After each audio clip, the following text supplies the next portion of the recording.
Jepang dikenal sebagai negara paling aman di dunia, tapi ada satu sudut di Tokyo yang tidak pernah berani mereka tunjukkan ke siapapun yang ada di dunia ini.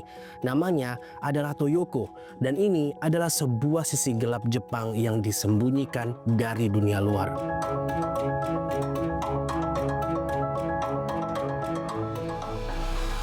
Oke Bray, selamat datang di channel Maharu. Di video kali ini gue bakal bahas sisi gelap Toyoko. Dan ini adalah salah satu sisi gelap paling menakutkan di negara Jepang sebenarnya. Sekarang kalau gue ajak kalian ke Tokyo sebentar, apa coba yang langsung muncul di kepala kalian?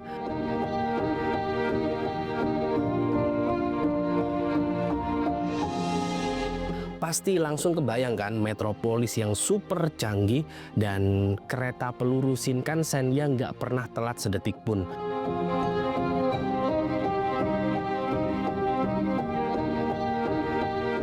Dan juga di mana-mana yang ada di jalanan bersihnya kinclong sampai mungkin kita bisa ngaca dari kebersihan itu.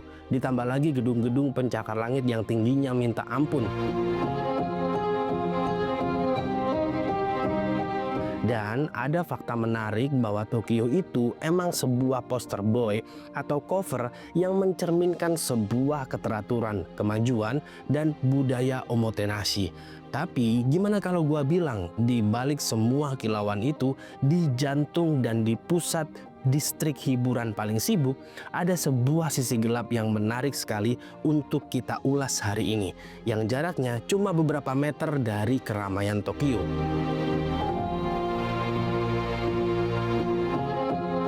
Kalau kalian berpikir ini tentang Yakuza, kalian salah besar Bray.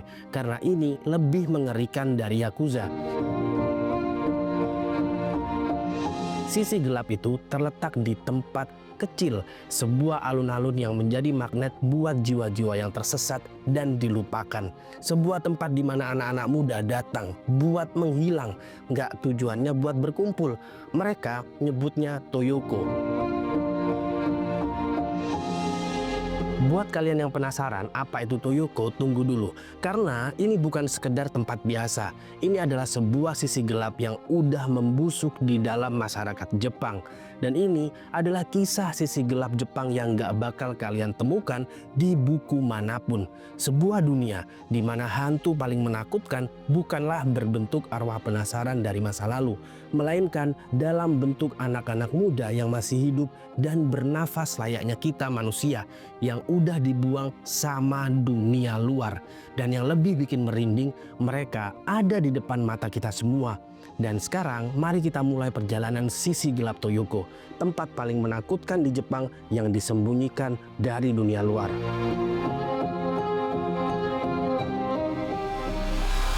Oke Bray, agar kita bisa ngerti fenomena ini, kita harus nyemplung langsung ke jantung kota Tokyo yang bernama Kabukicho yang terletak di Shinjuku.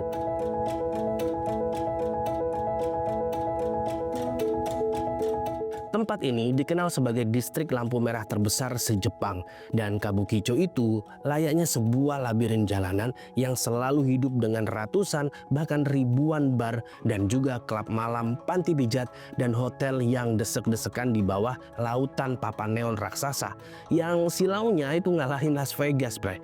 Dan di atas semua kegilaan itu ada sebuah kepala Godzilla raksasa dari gedung Toho Cinema.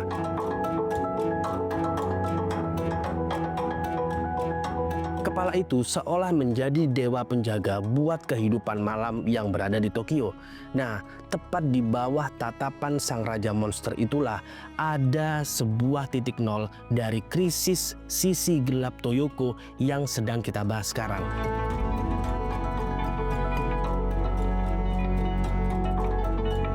Sebuah ruang terbuka kecil semacam plaza yang berada persis di samping gedung bioskop Toho.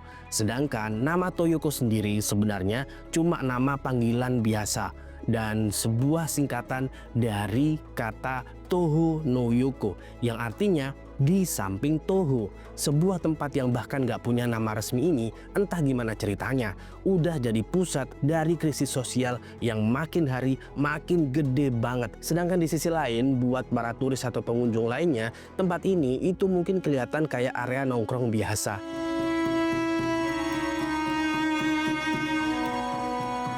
Di sana ada beberapa sekelompok anak muda dengan gaya pakaian yang cukup nyentrik, duduk-duduk di lantai, minum sambil mainan HP.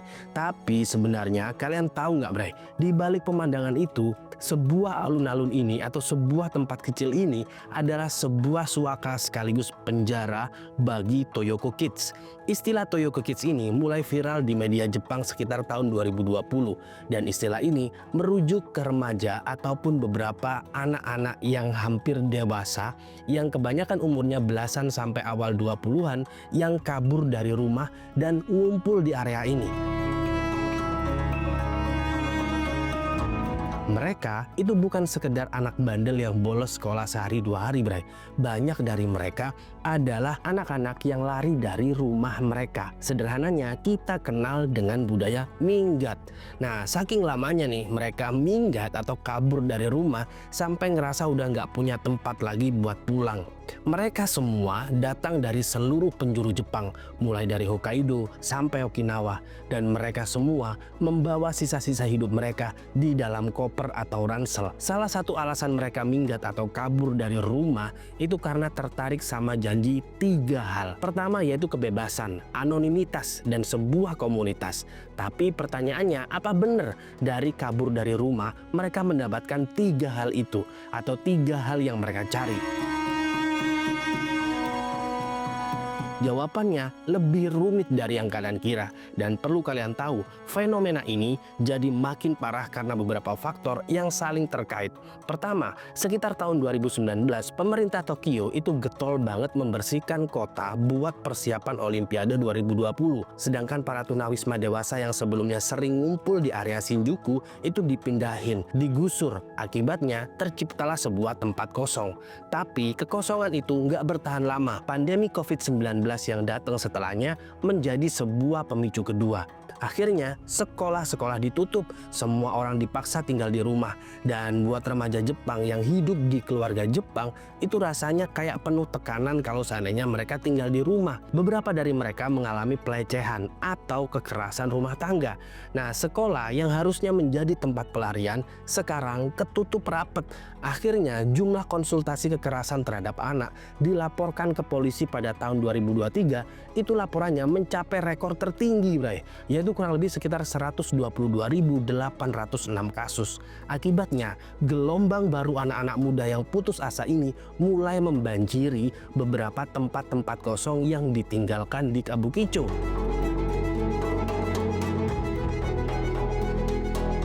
Nah, mereka nemuin tempat di Toyoko, sebuah tempat di mana mereka nggak dihakimi, di mana mereka ketemu orang-orang lain yang ngertiin rasa sakit mereka. Disinilah mereka membangun sebuah subkultur mereka sendiri, bentuk sebuah masyarakat tandingan yang diikat oleh satu benang merah, yaitu sama-sama mempunyai trauma. Akhirnya saat mereka udah berkumpul, mereka tidur di jalanan, di warnet, ataupun beberapa ada yang patungan buat nyewa kamar hotel yang harganya terjangkau atau murah. Dan mereka adalah generasi yang hilang sebenarnya, Bray, yang bersembunyi di depan mata dunia luar, menjadi hantu modern di kota paling futuristik di dunia. Dan fakta terbaru, fenomena ini udah nggak cuma ada di Tokyo. Penyakit sosial ini mulai menyebar di beberapa tempat di Jepang. Salah satunya berada di Osaka.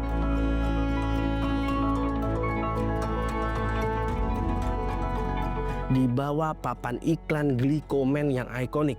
Nah, di sana itu muncul nih beberapa kelompok serupa yang dijuluki Glico Kids atau Guriko, yaitu kelompok serupa yang juga dilaporkan mulai bermunculan di distrik-distrik hiburan di kota besar lain seperti Fukuoka dan juga Sapporo. Sebuah tren tempat kosong kecil di Shinjuku ini sekarang udah jadi cerminan dari masalah nasional yang jauh lebih dalam. Tapi pertanyaannya, gimana cara mereka ngenali satu sama lain? Setelah gua riset, ternyata mereka punya namanya seragam khusus, Bray.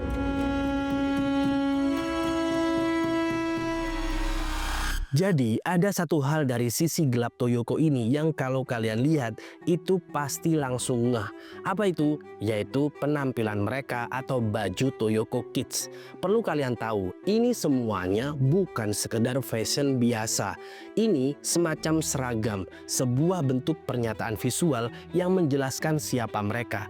Gaya ini dikenal sebagai Jiraike, yang kalau diartiin secara bahasa Indonesia artinya gaya ranjau darat. Kenapa namanya serem kayak gitu? Karena nama ini adalah sebuah peringatan layaknya ranjau darat. Kalau kita lihat bersama, cewek ataupun cowok dengan gaya seperti ini itu mungkin kelihatan imut, manis, ataupun kawaii. Tapi di dalam hati mereka tersimpan sebuah potensi ledakan emosional dan trauma yang sangat dahsyat. Salah ngomong atau salah langkah dikit bisa memicu reaksi yang gak terduga, bray. Jiraike ini sebenarnya bagian dari estetika yang lebih besar yang disebut dark kawaii atau kawaii yang gelap. Setelah gua riset, ternyata akarnya itu bisa dilacak ke subkultur lain seperti yami kawaii dalam bentuk gambar-gambar medis kayak perban ataupun pil buat ngomongin soal kesehatan mental. Tapi Jiraike ini punya fokus dan deskripsi yang berbeda, bray. Gaya ini itu mengambil elemen-elemen dari budaya pop Jepang sebenarnya yang kita kenal pada umumnya, kayak anime ataupun karakter Sanrio seperti di My Melody dan Kuromi, tapi dipelintir dengan sentuhan yang jauh lebih melankolis dan berbahaya. Pakaian mereka seringkali berupa gaun gaya gotik, setelah itu pakai rok lipit pendek dan atasan berkerah yang dihiasi pita dan juga renda-renda. Tapi citra manis ini sengaja dirusak dengan sebuah riasan yang ada di wajah mereka, karena riasan wajah itu adalah kunci utamanya, bray.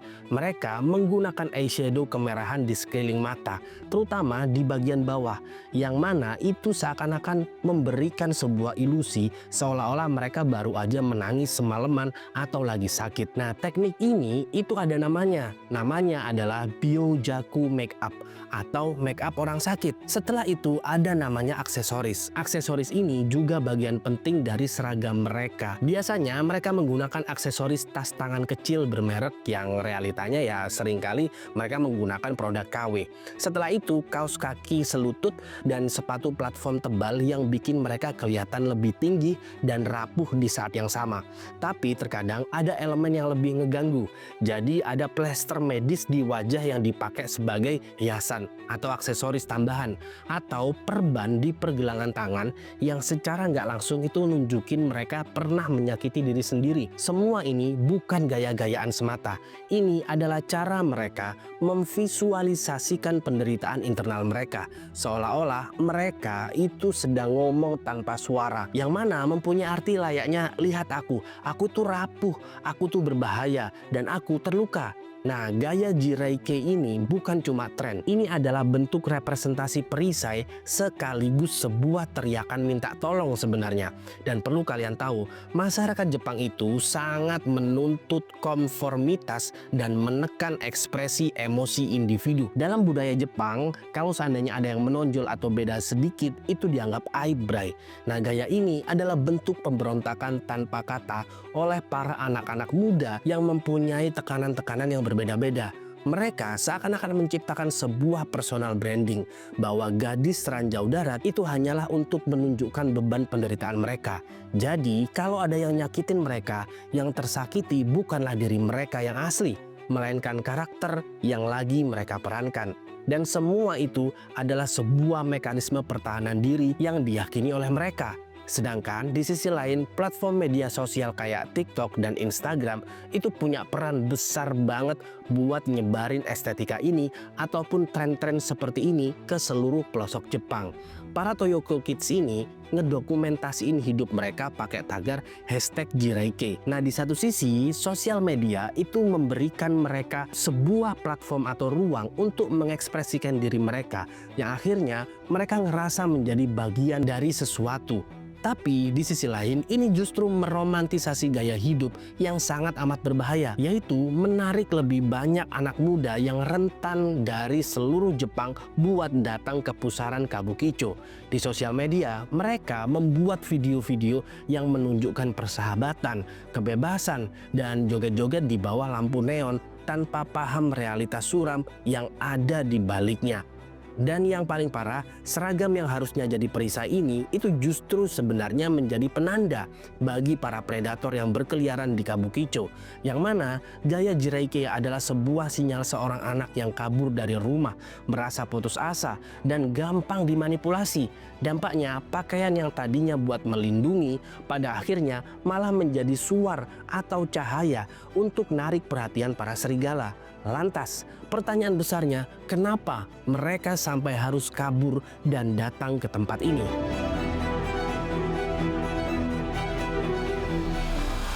Jadi ada sebuah pertanyaan menarik, kenapa ada ribuan anak muda lebih milih hidup menggelandang di jalanan daripada tinggal di rumah, nyantai, enak, tidur, goleran, dan lain sebagainya, daripada kabur di salah satu distrik paling berbahaya di Tokyo daripada di rumah?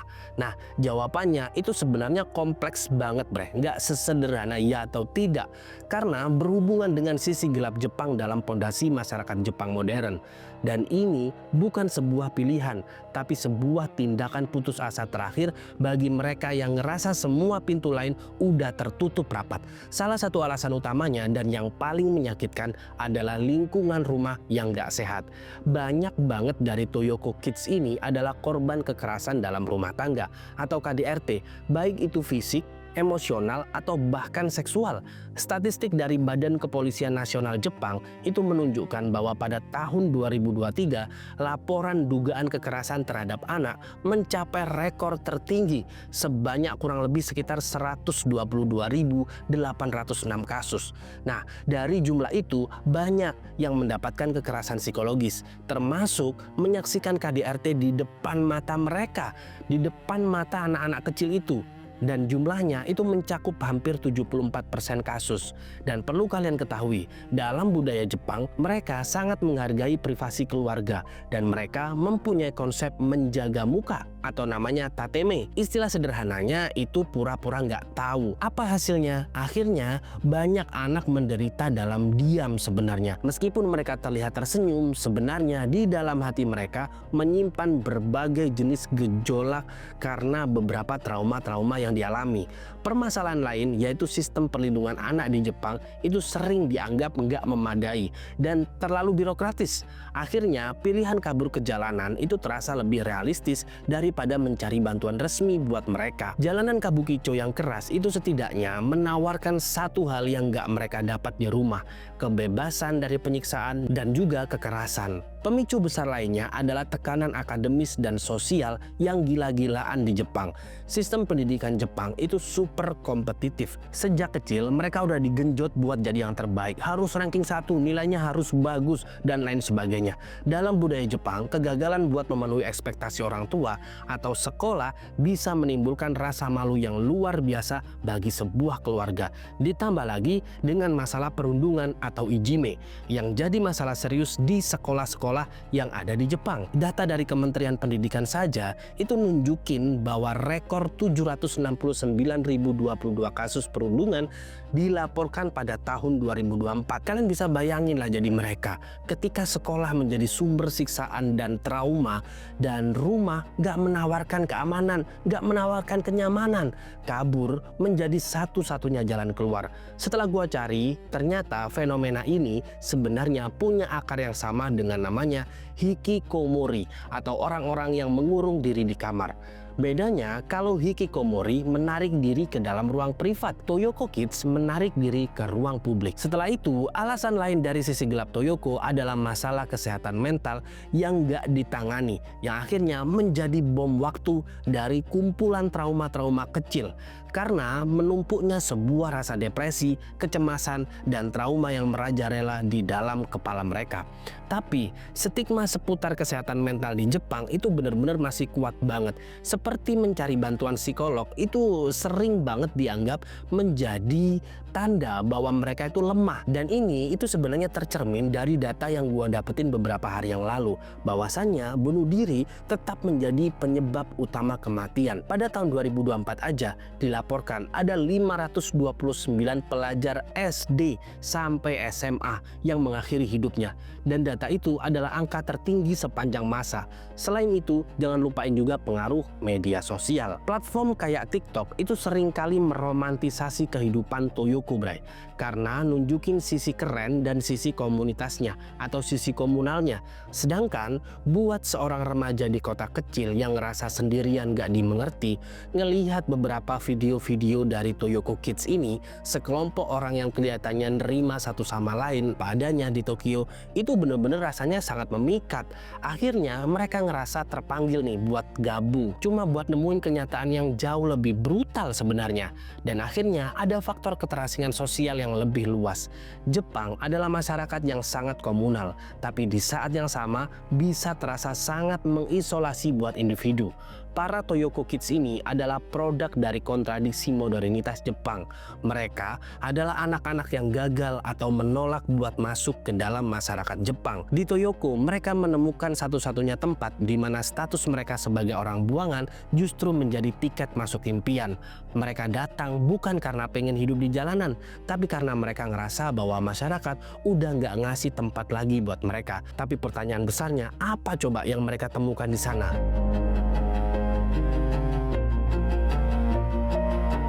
Jadi, salah satu bahaya paling nyata dan bisa langsung terjadi yaitu eksploitasi seksual.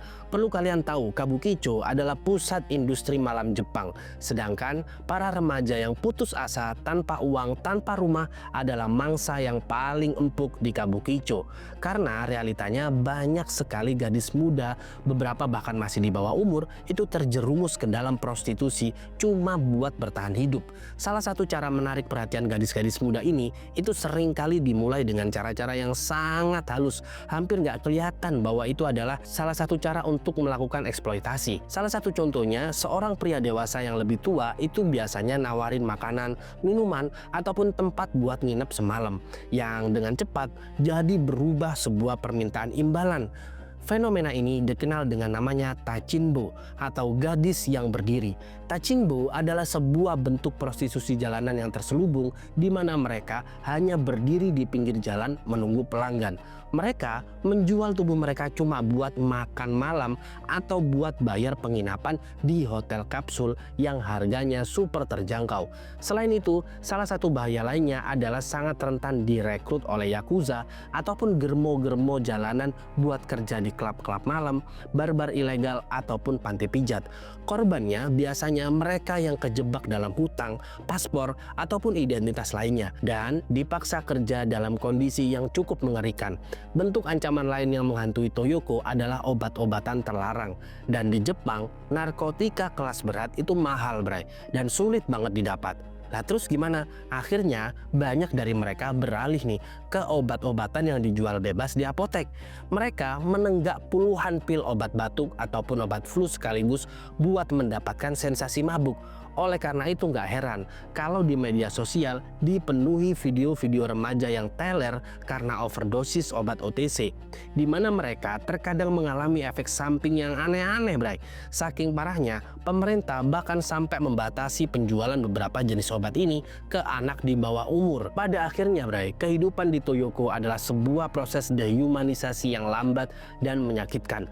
Mereka emang disebut anak-anak, tapi mereka dipaksa buat ngadepin masalah orang dewasa yang paling gelap. Mereka lari buat mencari kebebasan, tapi ironisnya malah nemuin perbudakan dalam bentuk yang aneh-aneh sebenarnya. Mereka kabur dari rumah supaya bisa ditemukan, tapi malah jadi semakin gak terlihat, menjadi hantu-hantu yang berkeliaran di antara jutaan orang di kota metropolitan Tokyo.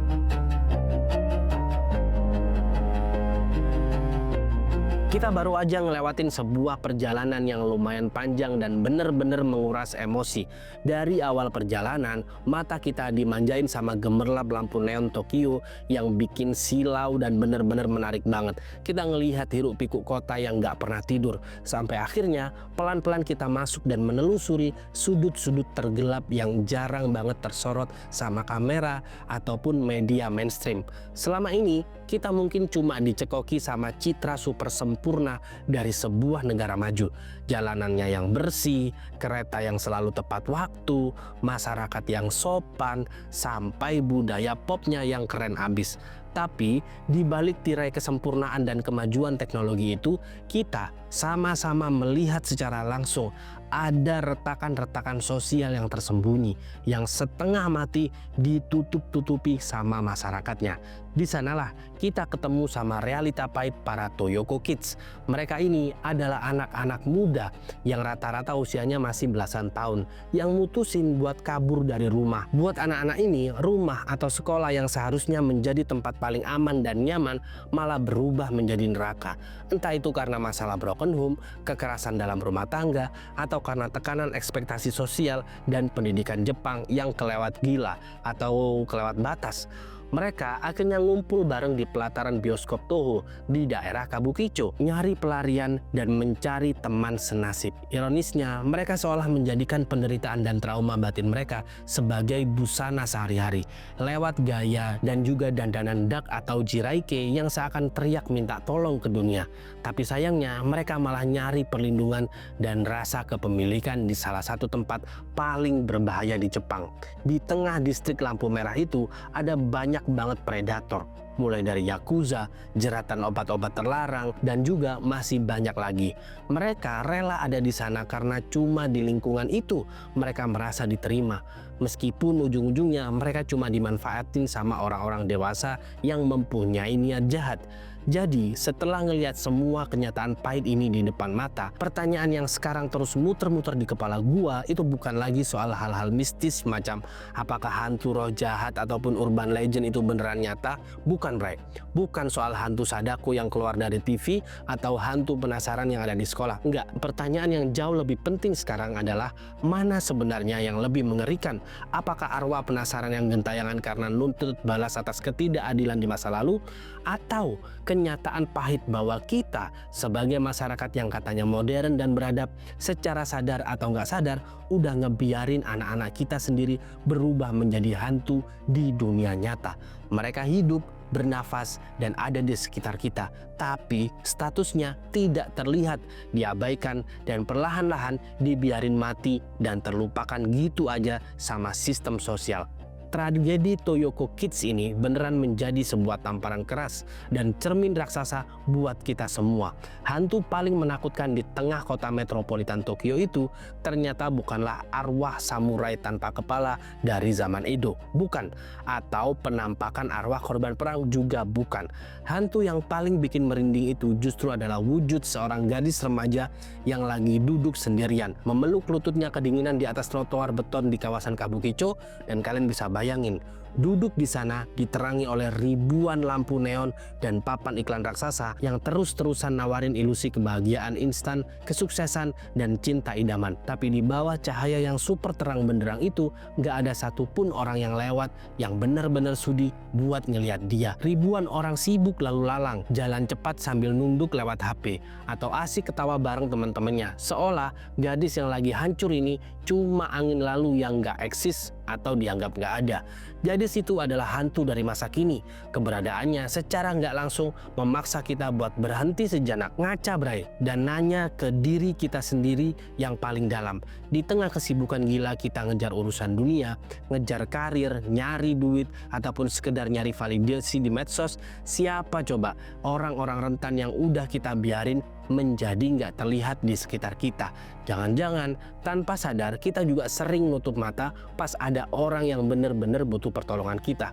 Gimana menurut kalian soal ini, Bray? Apakah fenomena tragis semacam Toyoko Kids ini murni karena kegagalan sistemik dari sebuah masyarakat yang udah terlalu cuek, keras, dan individualis, atau kalian ngerasa bahwa ini cuma sekumpulan rentetan tragedi dan pilihan salah satu individu aja yang emang nggak bisa dihindari kalau kita hidup di kota besar? Tulis komentar kalian di bawah, dan terima kasih udah nonton video ini mulai dari awal hingga akhir. Sampai jumpa di video selanjutnya. Maharu pamit undur diri.